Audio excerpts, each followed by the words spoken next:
Okay મારું નામ માવજીભાઈ સરવૈયા, રાષ્ટ્રીય દલિત અધિકાર મંચ ગુજરાત રાજ્ય. આજે જે સિત્રા ફુલસર વોર્ડની અંદર ઓદરકા વસાહતવાળા છેલ્લા 1989થી વિસ્તારમાં રહે છે, એને 1994ની અંદર સર્વે નંબર 62 પૈકી એકમાં આ જમીન ફાળવવામાં આવી હતી.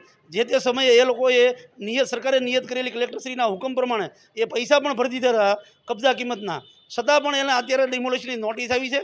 આ બાબતે જે લોકો રહે છે એ લોકોને જે જગ્યા ખાલી છે, જે ફાળવેલી જગ્યા જેને કબજા કિંમત ભરેલી છે, એ લોકોને ત્યાં જમીન હોવાના પ્લોટ ફાળવવામાં આવે એ બાબતે જિલ્લા કલેક્ટરશ્રીને મેં આવેદનપત્ર આપવા આવ્યા છીએ કે 1989માં એ લોકોને જમીન માટેનો ઠરાવ થયો હતો અને 94ની અંદર જમીન ફાળવવામાં આવી હતી. એમને કબજા કિંમતના પૈસા પણ ભરી દીધેલા છે. એ જગ્યાએ હોવાના પ્લોટ આપવામાં આવે એની જગ્યા હાલમાં ખાલી છે. એ બાબતે અમે આજે રજૂઆત કરવા આવ્યા છીએ અને એ લોકોને ગરીબ માણસો છે, ડિમોલેશન થાય તો વૈકલ્પિક વ્યવસ્થા તરીકે જે જગ્યા ખાલી છે ત્યાં જગ્યા ફાળવવામાં આવે. હોવાના પ્લોટ 24 પરિવારો ત્યાં રહે છે ઓદરકાર વસાહતવાળા, એ લોકોને ત્યાં ફાળવવામાં આવે એવી વિનંતી કરવા જિલ્લા કલેક્ટરશ્રીને અમે આવ્યા છીએ.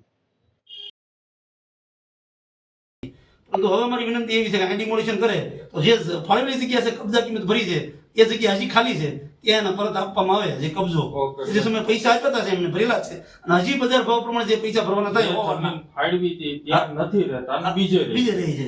ત્યાં ત્યાં ડિમોનેશન આવી. આ ડિમોલિશન હવે જે 94માં પૈસા ભર્યા એ જમીન ઉપર જવાની વાત છે.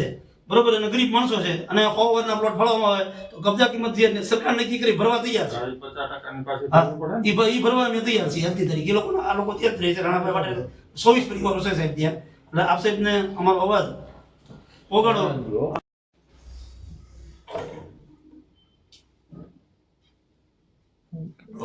બીજો